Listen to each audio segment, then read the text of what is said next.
And good morning. We're Good back. morning. Happy Halloween. I know, I was going to say it doesn't feel right not seeing you guys in person, but like you just said, happy Halloween. Where are we going to And we didn't dress up. We missed the mark. I would say this feels more natural. The live was a lot of fun, but not having our screens up and being able to pull up articles and stuff, it was a lot more challenging live than Yeah, we actually had to make eye contact. It was rough. I know. I make eye contact with you guys every call. I don't know what you're talking about. No, like in-person eye contact, just being like, I have to look at Michael like face to face. Oh my God. All right. Anyways. Well, anyway, so interaction. Will is not used to it after COVID, huh? no, We're gonna have to I was re-socialize you. Yeah, I was gonna say after I got back from Vegas, I think I got into my apartment like 2 a.m. Thursday morning. Friday, I was pretty chill, but then I did not leave my apartment all day Saturday, and it was so weird because like I unlocked my door or I opened my door on Sunday morning to go get a package. And I was like, damn, this is the first time I'm leaving since Friday night. Woo! I haven't seen one single person, so yeah. That's the best though, when you can like just really recover. I got home from Vegas and I was like, I don't need to see anyone. I just want to stay in my stay in my room. So I feel like a lot of people felt like there's been a real conference like bender, like people are going on, Yeah. 4 conferences in a row. I think everyone needs like a little bit of a break. Yeah.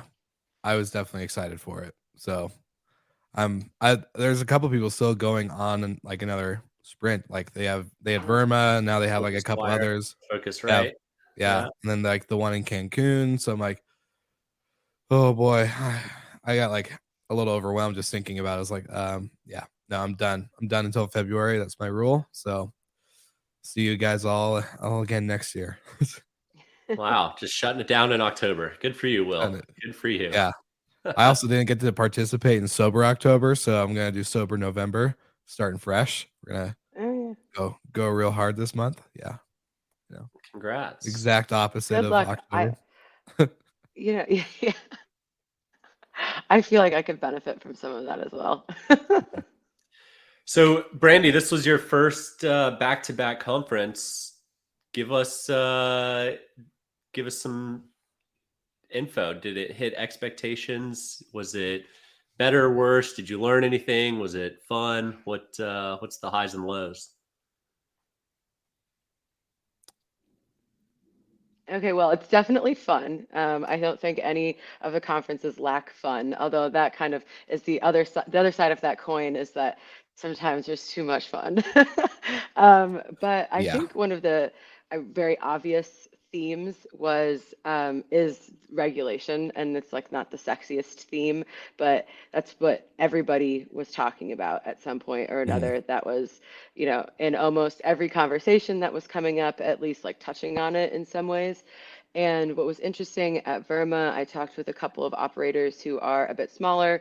They've been, maybe in the industry for like a year or two. They have 10 to 15 properties, and they were having these realizations that like the difficulties, you can't just start up this business and run with it. Like sometimes you're having these roadblocks, these barriers that are very real in the form of regulation. So it was really interesting actually getting to talk to some people who were just new. Like there's one woman, it was her first VRMA. She found out about it like 4 days beforehand and came. So I also think that's a really awesome thing, like people bringing hosts into the space, giving them access to different educational tools and, just other mentors, and then also helping them. I think there's a worry that maybe less professional hosts are doing damage to the industry a little bit, if they're not, being good operators. So this gives the industry a chance to bring those people in and kind of bring them up to, the standard that we all want to be at. Yeah, I would second that one. For us, we had a couple of our like other podcasters from the network there, and they're like mainly solely focuses on Airbnb rather than having a Book Direct website and doing other stuff like that. But it was really interesting to see them like interact with big PMs that do have like a management software such as like Guesty or Hostfully or whatever, and like have like a multiple tech stack layer between them and their guests, rather than just being on Airbnb or just on Verbo or whatever the platform was. So those conversations are actually like really pleasant to listen to, because it wasn't like how it kind of is online where everyone's yelling, "Oh, you're only on Airbnb. You're the worst. You're the reason why this industry is going down," and vice versa. It was actually like a big learning conversation. Plus, like they ended up realizing they had a lot more in common rather than anything. So, at the end of the day, I think it was a really good interaction to watch and experience. So, Yeah, I think the conferences, in my experiences through the years, are largely based around where you are as an individual or a business.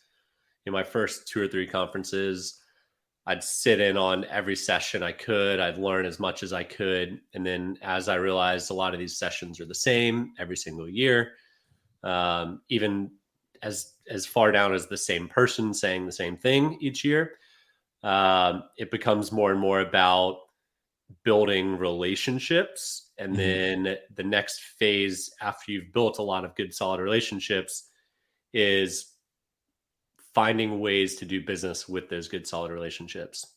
If it's talking about acquisition or merging or how you guys are going to, leverage your experience with better tech stacks or better, improvements with one another's business.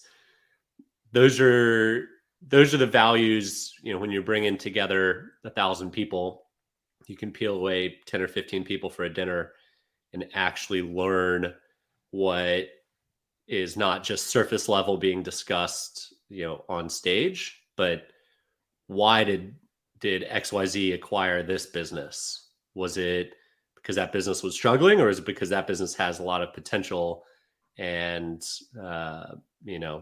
Guesty bought them to expand their single host platform market, whatever it may be. So I think the people that are new to the industry would be doing themselves a disservice not by sitting in and absorbing as much as they can from the people on stage. And then, as it goes on, depends on how late you're willing to work into the night and build relationships, but both can be done at the same time. yeah, we'll call that work into the night for sure. It is, man. That's where the relationships get built, and whether you like it or not, I know there's a lot of people that don't value that time as much as they should. They want to have pen and paper and be taking notes and everything, but I'm telling you learn more and you get more out of the relationships. This industry is very, very relationship driven. And, we're all busy. And if someone that's calling you Brandy that you've never spoken to, some vendor, you're probably not going to respond unless you've met them, you've had a beer together, you've, thrown some dice on the craps table in Vegas, right? Like then you're going to answer their call. They're going to get a shot. So those things do matter. Yeah, I 100%. actually said, especially because we kind of have been revamping our whole tech stack over the last year, I was like, I'm impervious to being sold anything at this conference. I was like, I am like, we can have a conversation if you'd like to have a conversation, but that's, I was very upfront with a couple of people because, it's, the nerves are still raw. Well, it's so true though. That was my goal this year, was to really like not like, I didn't attend any sessions except for the one that Brandy and I kind of hosted and moderated, but outside of that, it was really just focused on the relationships. And I think you're 100% right. The people that you can get a little bit of FaceTime with, and like it was just really cool. So the reason why I like the industry so much is just because everyone is so willing to just hop around the corner and have a quick 10-15 minute chat, carry out throughout the night, like you said, if they're going out or if they're not. And then even like getting coffee in the morning when we're all struggling and trying to make it through the day. So it's definitely worth it. Did you guys see any, like, outside of regulation being the biggest topic throughout either Book Direct or VRMA? Was there any other types of theme of conversation, or do you think, I don't know, what's your guys' also thought on like the amount of sessions that cover like data, if that makes sense? Yeah, I would Yeah, say, oh, sorry, go go on, ahead, Michael. Brandy. Lead the way. So I think there's definitely more. I think every year, at least at every conference, there is more around data and using the numbers to actually make like good decisions for your business. But I think another interesting topic, obviously at the Book Direct Show, but then again at VRMA, is diversifying your OTAs. And Mhm. so I think for some people that's just like obviously like that's what you would do, but it's not apparently obvious that that's what you should be doing. So that was a conversation like I was personally asked a couple of times like what is our breakdown of how Mm. much revenue are we getting from each OTA. It's interesting comparing people in different markets and seeing Yeah. how that reliance has shifted, and then also how that how that balance has shifted over the years, because we've seen VRBO used to be like a big chunk of our business and is now very, very small. You're seeing other operators have that opposite balance. So it was just, I think the OTAs and kind of the smaller operators talking about, that balance and diversification more. Yeah, so I thought that was good. The not to be anti Airbnb, but you don't want to have all your revenue coming from them. Mm-hmm. 100%. Yeah. Well, I wasn't at VRMA, obviously. I You weren't? read from Tebow that there was a closed door session with the three OTAs, Yeah. and Airbnb just got bashed.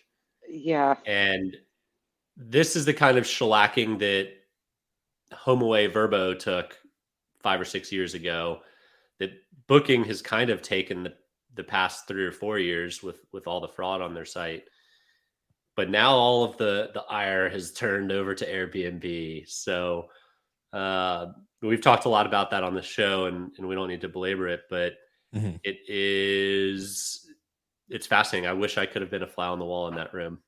Were I you there, know. Brandy? I was supposed to go to that. It was like a lunch session, and I was in a meeting, and I looked down, and this was another like kind of tangent. Getting lost in the hotels in Vegas, like I still, by the time we left, I was like, I don't. It was so confusing. It's a maze. Heard people getting But lost a lot. yeah. Oh yeah. But so I didn't like, because you had to be there like right when it started and it was Mm-hmm. packed. I didn't wasn't able to sneak in, but I heard that it was quite feisty, and I I hope that, I mean, there's Airbnb had like a whole, army of people there. So I was Yeah. hoping that I'm hoping that they're actually taking some of this feedback to heart, like, and Mm-hmm. actually, these are, these are your suppliers and these are the real concerns that they have. And obviously they're not going to change everything that they do, but it would behoove them to start, taking it seriously. It's not just people complaining on a internet forum. Yeah. Yeah. I would say, so in all of my years, I've seen one executive of Airbnb at the conference, and Nate showed up maybe 4 or 5 years ago. Whereas executives from Verbo and HomeAway have been present every single Mm-hmm. time. And to Booking's credit, executives from the homes division of Booking are always there as well. It is a bit surprising not to have executives from Airbnb present, and they don't even have to stay long. The Yeah. flight from San Francisco to Vegas Vegas is very short. isn't very far. Yeah. And I think when they start showing up to it, that's when you'll see change being made. But until the executives are taking it serious, I wouldn't hold your breath.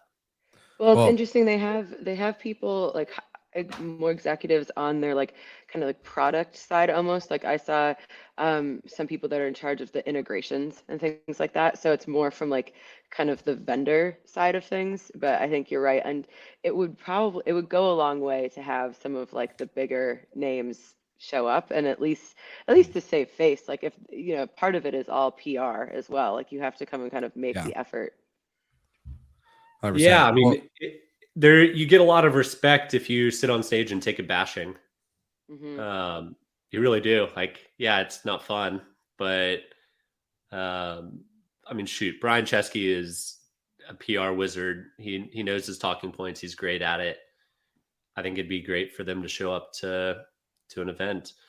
But enough That about is, that. I mean, I think one of the other things that I heard quite often was fundraising. So Safely raised, Breezeway raised. There's a big operator out of Europe, Bob W, that raised, which is the first operator we've seen raise a substantial amount of money in a while. There was, especially in Europe though, like in Europe, Europe for sure. Yeah. There was one out of Mexico, I think Numa, that raised money recently, but it's good to see operators getting money again, because it had been quite a dry spell there for a while. And Saunders' public debut is probably not the headwind that the industry was expecting. Yeah.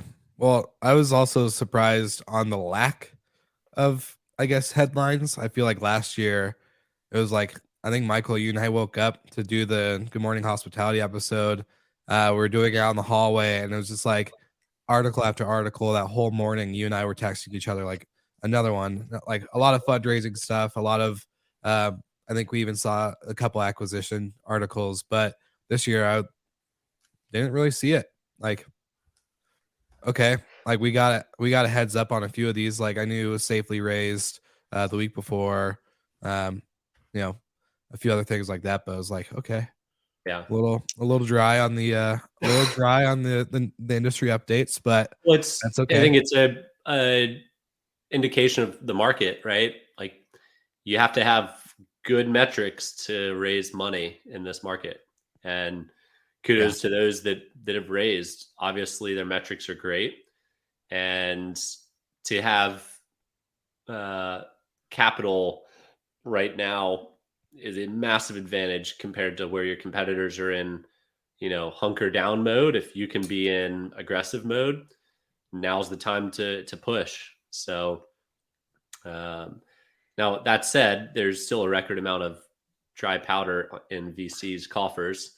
So there's plenty of money to go around, but you do have to have a reason to raise such a, to be fair, both those rounds were pretty big. Like Safely Series A, 12 million. 12, it's a big A 12.5. round. Yeah. Like compared to most vendors in the space are 2 to 5, right? Well, I think Breezeway was about the same size. It was about Breezeway's like B 15. round though. So okay. yeah, it's I think Breezeway's A round. I could be totally wrong here, but I think it was like 8. I think it was 8. Yeah.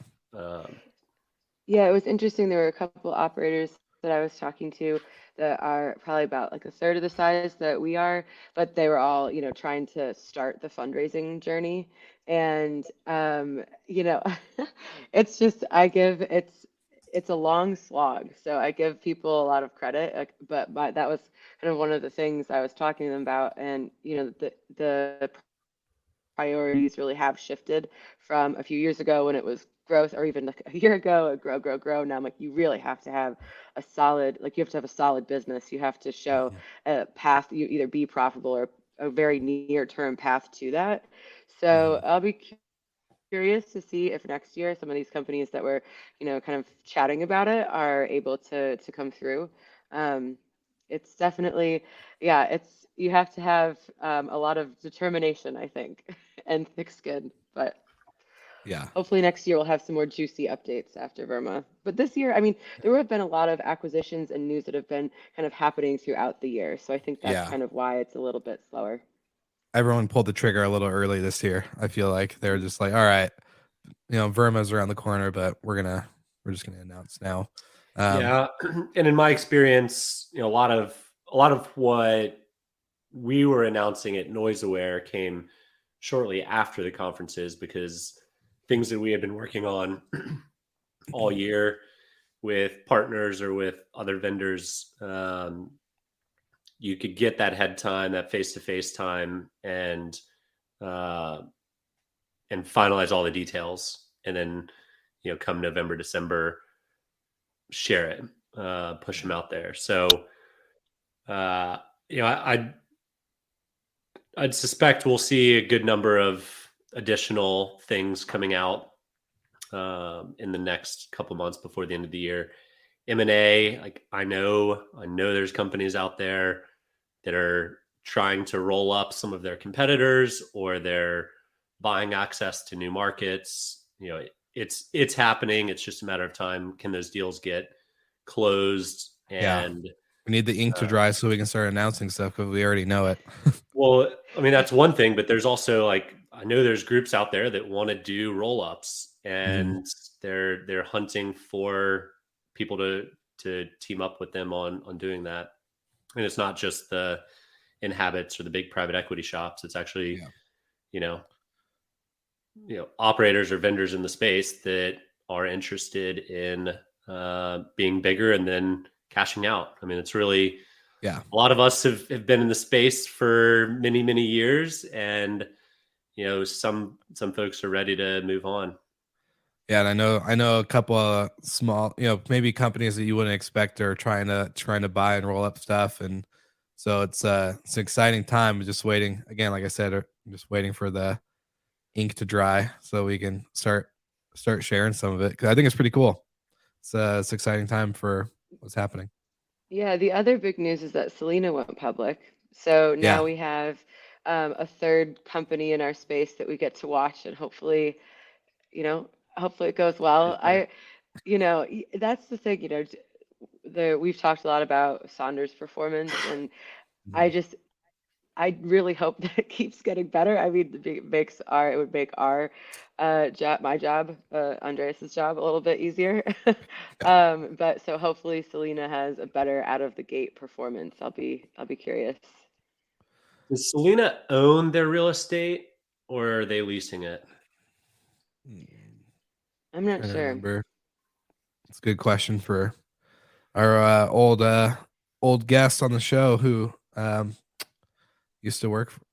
Does he used to or still work for him? He does consulting. Yeah. Okay. Yeah. I mean, I believe Soho House owns all of their real estate, which makes it a different business model altogether than Saunders, right? Where you're getting the appreciation of the asset in addition to the use of it versus just the use of it. So I wonder if Selena's is similar. So it wouldn't be a true apples to apples comparison with Sonder, but it is still in the space. Right now, at least there's something other than just Airbnb to compare to. It drives me nuts when I see Vacasa is taking on Airbnb. It's like, no, they're not. Not at all. When I see articles like that, it's just like, and does any due diligence go into these articles at all? Like, nope. It's zero. So ridiculous. But I will say that our industry has started, like, different podcasts I've listened to or different like news sites, I'm starting to see our industry pop up in places more frequently where it wouldn't before. And so I think that's, I mean, I think, still a very like low level. It's not like we're making big splashy headlines, but it's nice to see the, some recognition in some form or the other. Like we're worthy of being talked about on the, the bigger news sites. Well, I was gonna say, speaking of which, yesterday I had an old Army buddy Instagram message me, and it was a video of one of our podcasters who's also a short-term rental operator and a hotel operator, and he's like, "Dude, this is a really cool idea. You should look into doing this." I'm like, I know him. We run his podcast, and also we do that. So yeah, that's exactly. And he's like, "Oh, this is sick," and it's like, okay, that's interesting. Like it wasn't a big headline or anything, but just an Instagram reel that one of my buddies somehow saw without even knowing the connection between the two of us. It's also kind of cool to see that it's kind of becoming more publicly, I guess, watched rather than that. And then to answer your question, Michael, Selena is a mix of both owned and leased properties. Perfect. It's probably the best way to go. Yeah. So they look for landlords, and then they also look for really good deals when it comes to real estate, is what basically I just read. So that's on their website too. So I'm not quoting from like a third source or anything like that. That is wrong. So it's real news. So Real news. fact check: is Selena an Airbnb competitor? Yeah. No. Fact check false. Okay. False. Awesome. Well, in other news, to shamelessly plug Story, our first check-in is today. Yay! Yeah. Have the bookings Congratulations. are starting to roll in, and our first check-in is tonight. So we're excited about that. Big day. That's Congrats. awesome. Yeah, congratulations. Yeah, I was gonna say it's always exciting. I remember my first check-in. It was You remember your first? Yeah, I remember my first. It was great. But yeah, to also do a shameless plug, I know Brandy and I kind of mentioned it, but we got to do a panel with some of our good friends in the industry at VRMA, and it was really fun to speak of like VRMA or conference highlights. But I also had a nice little memory, just sharing this picture with everyone who's watching on the live, getting to see those beautiful faces in person. Like, look at us, we just look so good. know. We were all matching too, like the white and blues. Like, It works. wow, it was great. It works. And then we all were well rested the day before. Yeah, and then you have this group who was just like, a mix of everything. So we had so much fun though that I think it felt like people actually took things away from the panel, which because when you're going into it, you're like, are we going to say anything that people actually care about? And like, so I think that it went pretty well. Hopefully. The outline that VRMA approved did not get used because we just went off script and we're like, look, it was good. I did get a couple people like message me or even like afterwards when we went out like to the host GPO party, which shout out to host GPO for shit. Where am I going? There we go. Coffee box. Coffee box. Shout out to host GPO, but it was really cool because a lot of people were like, it was different than the other panels. Like I didn't feel like I was getting talked to. We weren't sitting down and looking at each other, but we're actually engaging with the audience. Which I felt was good. There's a couple of people I did hear that maybe aren't the most techie, so they didn't understand the conversation, I guess, from that point. But at the end of the day, everybody.